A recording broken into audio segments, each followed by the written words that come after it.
Beh, che bella introduzione, grazie. Bello rivedervi, è bello essere qui a Jesolo dopo tanti anni. Mentre stavo viaggiando in aereo per venire qui, stavo pensando a quale fosse la mia interpretazione di spazio. E secondo me lo spazio è quella dimensione esistenziale dove ci sentiamo soddisfatti di quello che facciamo. Ovviamente viviamo in uno spazio aperto e con tante interazioni, per cui gli spazi ci influenzano. Mi sono reso conto della relazione tra spazi interni e spazio mentale fin da piccolo. Qualsiasi cosa facessi, dopo un po' mi stancava. Che fosse andare a giocare a calcio, a pallavolo, a basket, a judo, andare in palestra. Qualsiasi cosa mi stancava, perfino andare in chiesa la domenica. Allora arriva il momento di scegliere l'università e non so esattamente cosa voglio fare da grande, come penso praticamente tutti, no? E quindi scelgo economia aziendale a Venezia, perché la sede è vicino a casa e posso andare a giocare a pallavolo la sera. Quello è l'unico motivo per cui non sono diventato ingegnere o avvocato. Però sapevo che tutto mi stava stretto e vedevo nello studio un po' come una via di uscita. Mi laureo e inizio a lavorare per la Gazzetta dello Sport.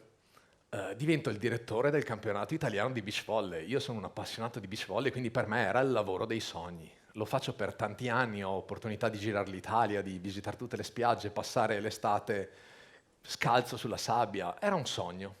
Però a poco, con gli anni, questo sogno mi stava stretto. Avevo bisogno di qualcosa, di un nuovo stimolo, di qualcosa che mi dasse di più. Vengo chiamato da una squadra di calcio di Serie A, l'Atalanta, a fare il direttore marketing. È l'occasione della mia vita. Sono giovanissimo, sono uno dei più giovani dirigenti della Serie A, ho 30 anni e ho un'opportunità.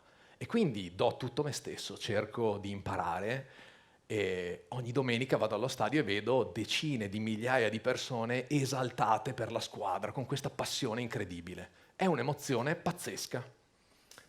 Però anche a questo punto inizio a sentirmi stretto. Mi chiama un'altra squadra di calcio, il Palermo, sta per essere acquisita da un gruppo del Qatar, quindi vedo un'opportunità di internazionalizzazione e mi sembra una via d'uscita quasi. Poi questa opportunità sfuma e quindi mi ritrovo giovane, con un'ottima carriera ormai consolidata, con un ottimo stipendio e con il lavoro che tutti sognano o che tanti sognano, mi trovo profondamente insoddisfatto. Mi sento come un leone in gabbia.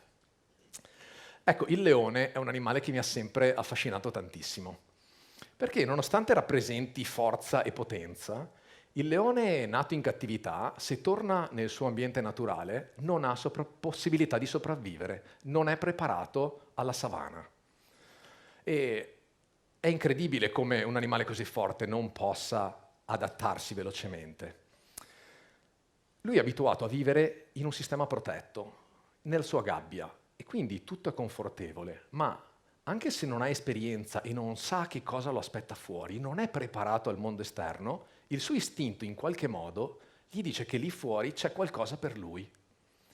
E questo è lo stesso motivo per cui molti di noi, me stesso in prima persona, ci sentiamo dentro delle gabbie qualche volta, che possono essere un lavoro, una relazione o la paura di essere giudicati dagli altri. Noi non siamo preparati a cosa sia fuori da questo sistema, da questa gabbia, però il nostro istinto in qualche modo ci dice che lì fuori c'è qualcosa per noi. Quindi anch'io, come il leone, sto cercando la mia savana esistenziale. Non so esattamente cosa voglio fare, non ne ho la più pallida idea, ma sento una forte attrazione per un posto, per un luogo che mi aveva dato un'energia particolare, la California. C'ero stato, ho avuto modo di passarci qualche mese, 15 anni prima, e mi sentivo a casa, nonostante la cultura e nonostante questo mondo fosse completamente diverso. C'è una frase nelle memorie di Adriano che mi ha colpito particolarmente e dice che il luogo natio è quello dove l'uomo per la prima volta rivolge lo sguardo verso se stesso. Quindi sono carico, lascio tutto e mi trasferisco a Los Angeles. Con un forte senso della pianificazione e delle priorità, come prima cosa mi compro una Corvette Stingray del 78 e un surf.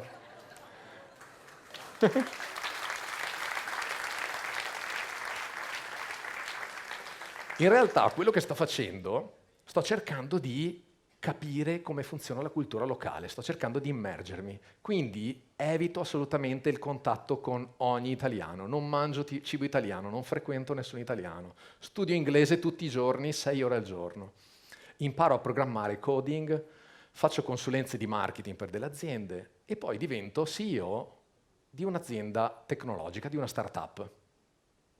Poi mi fermo a pensare, ho fatto 10.000 chilometri e sto facendo esattamente quello che probabilmente gli altri si sarebbero aspettati da me. Mi sento dentro una gabbia. Allora, un giorno facendo una passeggiata con la mia fidanzata, attuale moglie, cerco un po' di esprimerle questa frustrazione. Dico, non riesco a pensare ad altro che tornare dentro la mia gabbia. Ho fatto 10.000 chilometri, sono il leone nella savana, posso fare quello che voglio. Eppure torno sempre dentro la mia gabbia. Mi sta stretta, ma alla fine la conosco molto bene e quindi mi dà comfort. Lei mi fa una domanda semplicissima. Mi dice, domani mattina ti svegli, cosa vuoi fare? E a quel punto rimango scioccato. È come se mi avesse aperto la gabbia. Non ci devo pensare tanto. Ho un cappello in testa. È da un po' che sto ristrutturando cappelli vintage. Ne ho collezionati più di 100. E ho imparato ad allargarli perché la mia testa è leggermente più larga dei cappelli degli anni 70-80. E quindi mia mamma mi aveva insegnato un po' di taglio e cucito, quindi ho utilizzato queste doti per adattare questi cappelli. Domani mattina voglio svegliarmi e pensare solo a fare cappelli. Ma sto prendendo una decisione con l'istinto. Non ho fatto un business plan, non ho fatto analisi di mercato, non so esattamente se ha senso o meno, so solo che l'istinto mi dice che quello potrebbe essere la cosa che mi renderà felice ogni mattina. Ovviamente non so fare cappelli e quindi so solo che devo imparare tutto. Dedico in maniera maniacale 24 ore al giorno a praticare, a studiare. Giro il mondo e cerco di mettermi in contatto con i migliori artigiani, dagli artigiani giapponesi e italiani, ai mormoni nello Utah, ai cowboy in Texas. Voglio mescolare le loro conoscenze e capire come poter sviluppare le migliori tecniche di realizzazione. Ovviamente, essendo un perfezionista, mantengo questa parte segreta. Non voglio dirla a nessuno. Ho la paura di essere giudicato dagli altri. Ovviamente, non vedere un risultato concreto davanti a noi, fisico, veloce, immediato, è la molla che di solito ci fa fare qualsiasi cosa. Per esempio, quanti hanno mai iniziato una dieta e interrotta? Alzate le mani che vi conosco. O quanti sono andati in palestra e poi hanno smesso di andare in palestra? Vedere il risultato immediato è la molla che ci permette di fare qualsiasi cosa. Quello che ho imparato è che bisogna allenarsi ad accettare i risultati invisibili, riuscire a trovare la gioia nelle piccolissime azioni che facciamo quotidiane. Quindi, sono pronto. Signore e signori, da oggi faccio cappelli a mano.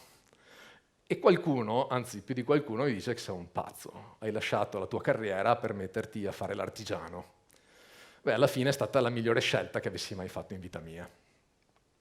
Oggi ho una boutique di cappelli a Los Angeles e ogni mattina mi sveglio e non vedo l'ora di andare in laboratorio a fare cappelli con le mie mani, a conoscere persone, a farmi ispirare da loro e magari a disegnare insieme un cappello che diventerà il loro compagno di viaggio. Un giorno entra questo signore sui 70 anni, distinto, un po' eccentrico se vogliamo. Insieme disegniamo il suo cappello e dopo un mese lo chiamo e gli dico: John, il tuo cappello è pronto. John arriva, si mette il suo cappello, si guarda allo specchio, è felice come un bambino. Dice: è comodissimo, mi piace molto e mi fa impazzire il design, voglio farne tanti tanti altri. Poi mi si avvicina al bancone e mi dice: Enrico, sai, voglio aiutarti, io ho suonato per una band molto importante, se vuoi puoi usare la mia immagine per promuoverti. E gli dico: sì John, perché band hai suonato? E ero preoccupatissimo perché ho detto: adesso mi dirà il nome di una band che non ho mai sentito e farò la mia classica figuraccia. C'erano delle altre persone in negozio, quindi non ha voluto dirlo a voce alta. Allora gli passo un post-it e una penna. E cosa scrive? The Doors. era John Densmore, il batterista dei Doors, una leggenda vivente seduta nella Hall of Fame del rock and roll. Ha girato gli Stati Uniti a suonare con Jim Morrison. Mi sento emozionato come un bambino. Non mi capita mai, ma questo è stato oltre ogni aspettativa. Mi sento fortunato, ma allo stesso tempo mi sento anche consapevole di essermi preparato a sufficienza per occasioni come questa. Per concludere vi voglio comunicare 3 lezioni che ho imparato in questo percorso. La prima è: seguite l'istinto, perché l'istinto è una sintesi fantastica di esperienze che abbiamo accumulato in vita nostra e un subconscio che non siamo capaci di tirare fuori. Però l'istinto, senza la preparazione, rischia di ucciderci, un po' come il leone non preparato ad andare nella savana. La seconda cosa è che molto spesso i piccoli passi sono più importanti dei grandi passi. Ho fatto 10.000 chilometri per cambiare vita e sono ritornato dentro la stessa gabbia. Poi mi sono fermato 2 anni a progettare e a pianificare e mentre a tutti gli altri potevo sembrare immobile, io sapevo dentro di me che ogni giorno stavo facendo un piccolo passo verso la mia direzione. E la terza è l'importanza delle relazioni. Tutta la mia carriera è stata dovuta alle relazioni, dalla Gazzetta dello Sport al Palermo, all'Atalanta e anche a fare il cappellaio. Mia mamma mi ha insegnato a cucire quando avevo 6 anni. Non avrei mai pensato in vita mia che mi sarebbe mai servito. Mia moglie mi ha fatto capire che quello che era importante veramente per lei fossi io come persona e non il mio titolo o la mia professione. E gli artigiani di tutto il mondo che mi hanno accolto, mi hanno dedicato il loro tempo e mi hanno svelato parte dei loro segreti. Quindi oggi, in questo mondo che sembra impazzito in questi ultimi 2 anni, pensare di ricercare la felicità sembra quasi follia. Però alla fine, in fondo, vale la pena di provarci. Grazie.